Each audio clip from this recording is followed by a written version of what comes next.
Flash is back, baby. Season 8. I think it's the final season. It's your boy Icon with some DC TV, and we are talking about young Barry and the gang, the Flash. So, we are jumping, and this is the last show of the year too, because all the DC shows have come back, like Batwoman, Legends, Stargirl, even the HBO Maxes like Titans, Doom Patrol, all the shows came back. So Flash is the last show. Like there are no more new debuting shows until next year, and I think the first one will be Superman and Lois. So we're ending the year with the Flash, and we're also getting a crossover, an unofficial crossover mixed in with the Flash season, because this is the Armageddon crisis, and it's going to be 5 parts of Armageddon. And people are calling it, they're calling it a crossover, but again, it's not a traditional crossover where each part of the crossover is happening on someone's different show. All 5 of these episodes are taking place on the Flash, so they're technically Flash episodes. It's basically like we're basically getting 5 regular Flash episodes. It just so happens that other people are going to make an appearance and join him on the show. So like I said, it's not a crossover. It's not an official crossover event. But anyway, we've all seen the list. We saw the poster. I feel like with the exception of Batwoman, every single person who's in this crossover does not have a show. So it's one of those things where Barry's just like, well, all these people don't have shows anymore. Like they ain't doing nothing. They can come over and help the Flash. But like I said, let's get things started. And they even did the whole Snyder Cut thing where, they breaking it up into the part, like when it said Flash Armageddon, it literally said part 1. So the episode starts with Desparo. Actually, it shows us the future. And we have to remember that Bart and Nora Allen and Mia Smoke, or Mia Queen, Oliver's daughter, they all live in the future as well. So whatever was happening, there was like Armageddon happening where the streets were on fire and people were running for the hills. You gotta, there's no way that happens and those 3 characters aren't, affected by it or aren't aware of it. So we'll see, but we'll see, because that's the thing. Like the whole thing about bringing in Mia Queen, bringing in the Green Arrow of the future, it has to have something to do with the Armageddon. So hopefully she'll shed some light on that when she pops in. That's it, but we'll see. So then, like I said, then while everybody's running for the hills, Desparo shows up. Desparo is the beginning, Desparo is the end. And he said something about somebody betraying him, and then he said that here on Earth there's another betrayal. He's like, maybe I should shift my focus from one betrayal to another. So there's something deeper going on with him, because his whole thing was he was telling the Flash, he was like, oh, I'm here because you betray all people. And it's like, nah, there's something else. Like something happened to him and he taking that out on the Flash. But we'll find that out as, as the episodes progress. But anyway, but he decides, he was just like, oh, the Flash betrayed his people. So he was like, in order for me to stop the Flash and save the world and save humanity, he's like, I have to travel to the past and stop him before he becomes who he becomes. So he disappears and he ends up making his way to the present. We then get a quick scene with Killer Frost. Well, not Killer Frost, but I keep forgetting there are 2 people now. I forgot most of what happened in last season of The Flash, so please bear with me. Even Joe, they were making references about Joe not being around, and I forgot what happened to Joe. I remember him and Kramer were on a bridge. They were fighting people on a bridge, and I don't know if Joe got hurt. I don't know if he got shot. I forgot what happened, but everybody was like, well, not everybody, but that's the weird thing. They kept making this whole big thing with Cecile about saying the D word, like death or somebody being gone. And the only person that was ever referencing that was Chester. Like nobody referenced that but Chester. Everybody's acting like, and it was so weird to me because when Chester because there was a moment where, Chester had said something about, I might as well be dead to him. And Cecile made a face, and then Chester was like, oh, I'm so sorry. I didn't mean to say that. That was inappropriate. But the problem with that is everyone else in the room proceeded to walk around as though that conversation didn't happen. And it's like they didn't care. Iris isn't even acting like something's wrong with her daddy. Barry's not everybody else is perfectly fine. It just seems like there's this personal thing going on between Chester, between Chester and Cecile, and Joe wasn't even in the episode. So that's very weird. And I hope we get an answer for that, as the seasons progress as well, but Jesse L. Martin, he hasn't been in every episode regular for a while anyway. So I say anyway, so we'll see what happens. So Caitlin and Barry, they're sitting in GC jitters, CC jitters, whatever. This episode should have been called Level Up. There's many times as they made that reference. Barry talked about how, like he got, he leveled up from last season. He got a power boost, and now he's like super fast and he can do things a lot quicker, and the city's like amazingly safe. There was a train robbery that was happened. Like he ran away, saved everybody on the train, and came back in less than 12 seconds. So he's all good. He's just like, yo, I'm the Flash, baby, and I'm doing the damn thing. And like nobody can stop me. So now we're getting ready for TechCon. We'll just call it TechCon. It's basically a Comic-Con for tech people. One of the special guests that's going to be at this TechCon is the returning Ray Palmer. Barry and Iris are home because Iris is doing the damn thing now. Like it's no longer the Central City Citizen. It's now Central City Media. And that makes perfect sense because I understand like the tradition of the Iris West character was for her to be a reporter. She's supposed to have her own paper. She's supposed to have her own news outlet. In this day and age, we're in 2021. The way her whole media outlet is set up now makes perfect. Like Iris is basically the new Cat Grant. She's the Cat Grant of Central City. She has her own Catco. She's doing podcasts now. Like she has a team of people. She has tech people. She's doing like video stuff all over the place. Like she's doing the Tech Comic-Con. And I'm just like, this actually makes more sense to the times. Because I know there'll probably be some people that's just like, oh, I miss Iris being a reporter. This is her being a reporter, and this makes perfect sense. She's like the queen of Central City now, and I'm all here for it. Plus, she got like the new hairstyle with the little red color, and I was digging that as well. So her and Barry were basically like, trying to get some alone time because they're just like, yeah, we keep getting visits from our kids, but in order for us to actually have these kids, like, we need to, like, we need to do the damn thing. And then that's when like the doorbell rings and we find out it's the returning Ray Palmer. Ray comes in. He was just like, oh, you guys always said that I could crash whenever I'm in the town. And they was just like, yeah, you crashed already. And then they gave him the guest room. And then Iris made a funny joke because Ray came in with like 30 bags. And then she looking around, she's like, I thought he could shrink things. Like, like, what's going on with that? But, we do find out that Ray actually isn't into tech anymore the way he used to be. They talked about him leaving the Legends, how he left the Legends, and how, him and Nora, like, they're trying to live their life and start their life together. They even brought up the fact that, like Nora is out there helping kids one kid at a time, because I forgot she's a fairy godmother. If you watch Legends, his wife is a fairy godmother.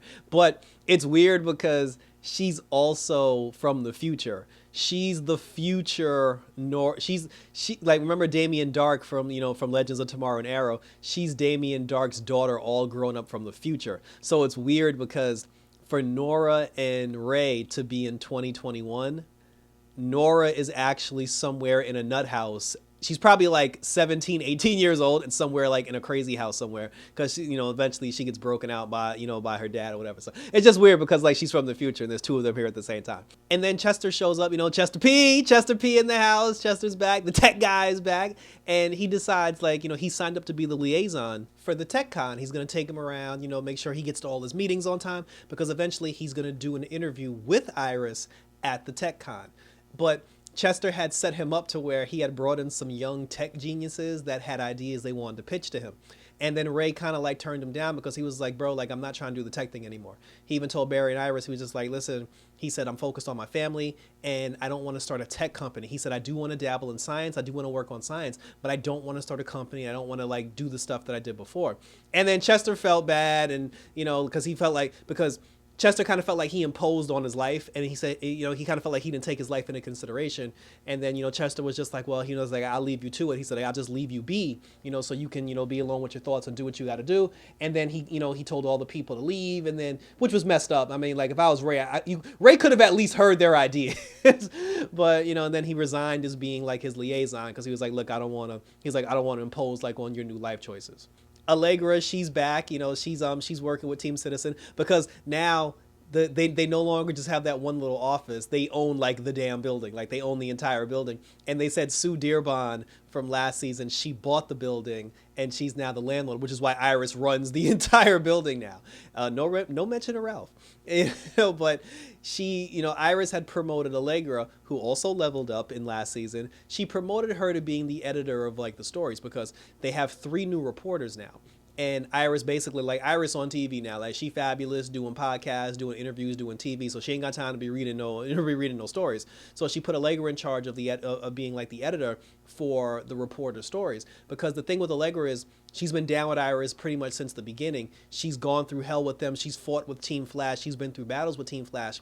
she understands what the citizen is all about. She understands what, what drives the core of the citizen, which is why she wanted her to, to take that position and be the editor. Now, of course, Allegra is whiny behind. She's like, oh, I'm not gonna be good at it, and like I'm gonna ruin it. And then Iris is just like, girl, just do the damn thing. And then Allegra, she tried to edit the reporter's stories, and then they were just like, oh, you don't know what you're doing, and we know what Iris would want because we have the experience. And like, they treated her like shit. She ran to Iris, and she was like, oh, Iris, I blew it. She's like, I don't know what I'm doing. And then Iris was like, well, let me guess. They didn't like what they didn't want to listen to you. They gave you a hard time. She was like, yes. She was like, yeah, I knew that was going to happen. But she told her, she was like, listen, they don't understand what the citizen is about. You do. So get your ass back out there and do the damn thing, because I'm paying you on the payroll now, and I ain't playing these games. So she eventually went back, and she told them, she was like, listen, the citizen is about the people. It's about the public. Because these three reporters, their whole thing was based on like the big story, the celebrities and the car chases and the blah, blah, blah. And then, one girl, she was just like, oh, so we're not supposed to talk to the mayor or talk, like to the mayor's daughter. She was like, yeah, you could still do that, but make sure you also talk to the mayor's janitor. Make sure you also talk to the assistant. Make sure when you do an interview about a metahuman that destroyed like homes, talk to the people who live in those homes, like the single mom that has 2 kids and has 2 jobs to try to pay for her kids. Because she was just like, the citizen's supposed to represent the people. And that's the part that, that they're forgetting. And then, like I said, everything was good. Iris told her she did a good job. And then, she was just like, welcome to management. And that was all gravy. So now we get our first villain. We get the first villain of the episode. Well, villains, I should say. And technically, they're returning villains. We get a visit from the Royal Flush Gang. And I got very excited when I saw the Royal Flush Gang. And in the beginning, because Kramer's back, like Kramer, who was with Joe last season, she's back.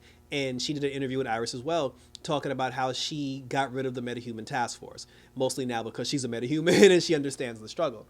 But she's still like a liaison to the police department, so she's still working in that regard. So she was talking to Barry, and they were trying to work out, like the whole thing. And then Barry told her, he said that the Royal Flush Gang was actually the very first metahumans that committed a crime in Central City, but they only knock off casinos, which is why they never really, and plus Barry was in a coma, he wasn't even the Flash yet, which is why they never actually caught the Royal Flush Gang, because they were traveling all over the world robbing casinos. It's weird that nobody caught them though. And one of the things that they stole was a computer chip.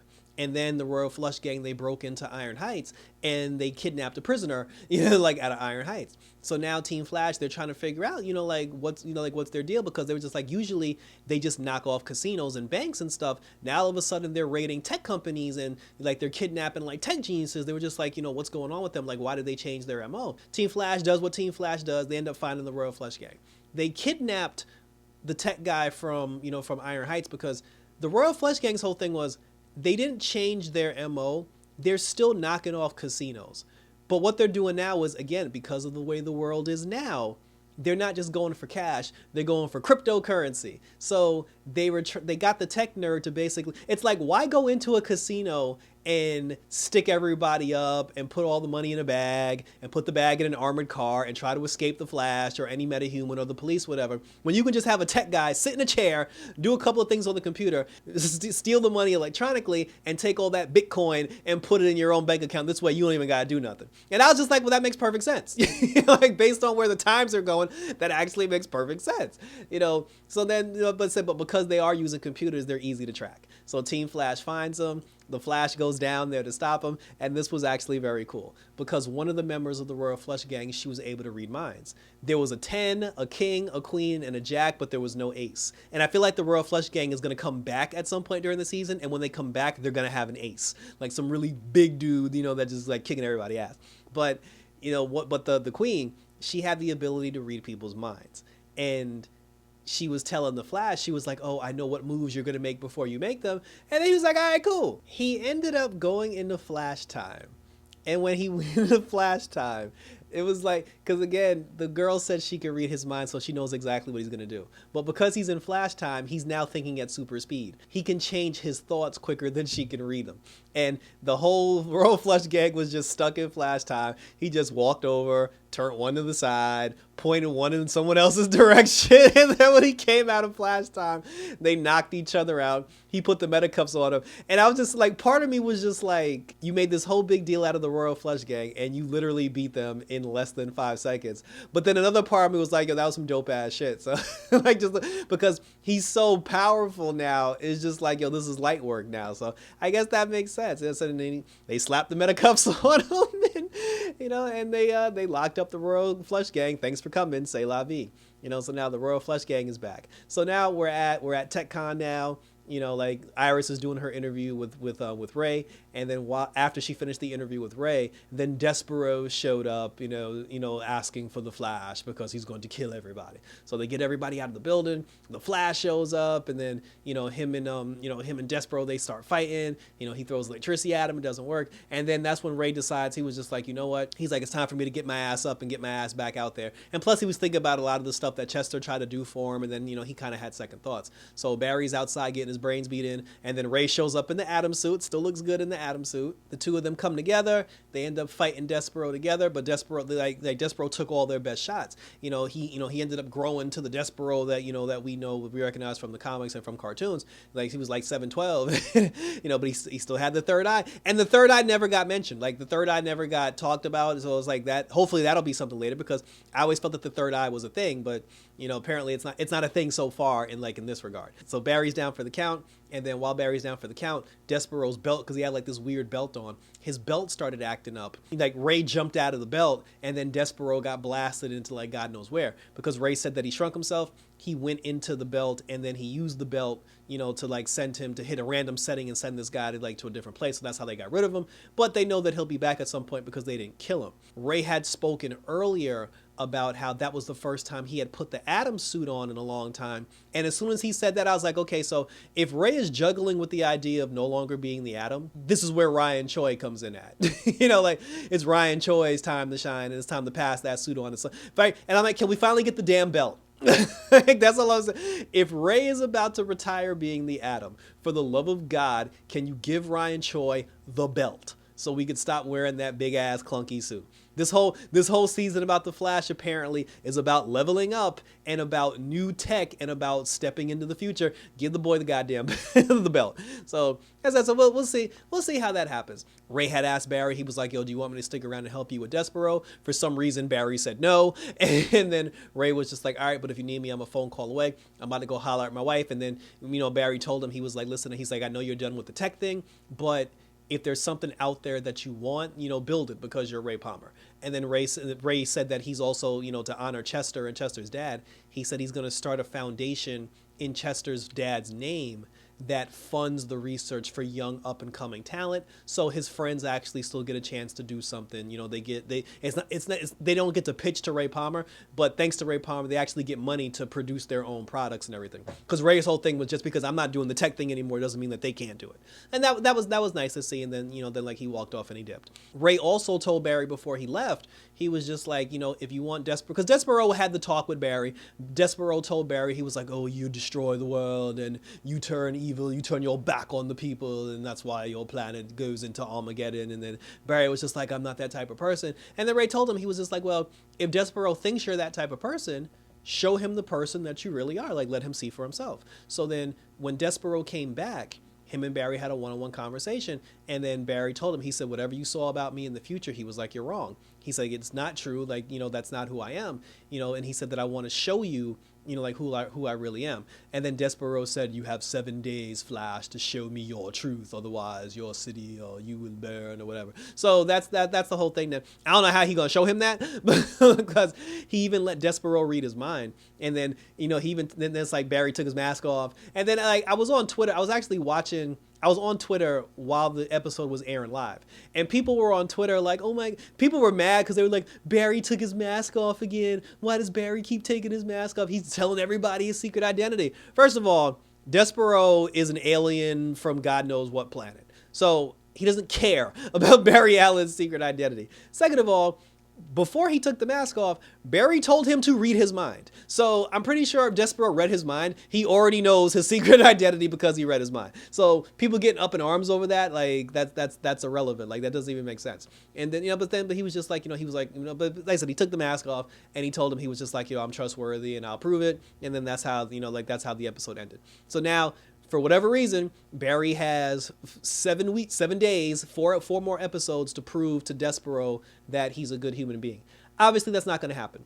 My theory is either somewhere in the future, either Barry did something to try to save humanity and Despero's taking it the wrong way, or the Reverse Flash is pretending to be Barry Allen, and the Reverse Flash is the one causing this Armageddon, and Despero thinks the Reverse Flash is Barry. I feel like one of those two things are going to happen. But other than that, the Flash is back, baby, and we're happy for it. I said that's how the episode ended, and thank you for tuning in. I'm pretty sure there are also a lot of people that are just like, oh, where's Black Lightning, and where's Mia, where's Batwoman? Again, it's a crossover, but it's not a crossover. It's like, it's still the Flash. So because this is still the Flash storylines and the Flash characters have to take priority before we start dumping everybody else onto the show. It's going to be a slow build. Alex got mentioned because they said that they were trying to find out what sort of alien Despero really is. And then that's when I keep calling her Killer Frost. That's when Caitlin said, I'll call National City and speak to Alex, Alex Danvers about, because again, it's the DEO, so they know everything alien. Plus the DEO is back, like they rebuilt the DEO in the Supergirl series finale. So this is the perfect time to call Alex. But I'm just like, the funny thing about that was, I was like, why are you going to call Alex though? Like, you could call Jean, you could speak to Kara directly, but obviously I don't think Melissa Benoist is going to be around for this. So like I said, but Alex is going to be a part of it, which is going to be dope. Like it's nice to see Alex embedded in the crossover as well. So we got Ray in part 1. We'll probably get Alex in part 2. And then by the time part 3 rolls around, that's when we'll get Batwoman, that's when we'll get Mia, and that's when we get Black Lightning. So like I said, so that was it. Thank you for tuning in. So share your thoughts below. What did you think about the first episode of The Flash? We's back, baby! And, we're closing it off. And where do you think that this crossover, not crossover, is going to go from here? Share your thoughts, your questions down below, and we'll talk about it. Check me out on Twitter. Check me out on Instagram as always. Hit me up on YouTube so we can share these thoughts. Until next time, guys, for some more Speed Force action and for The Flash, take care. And about this,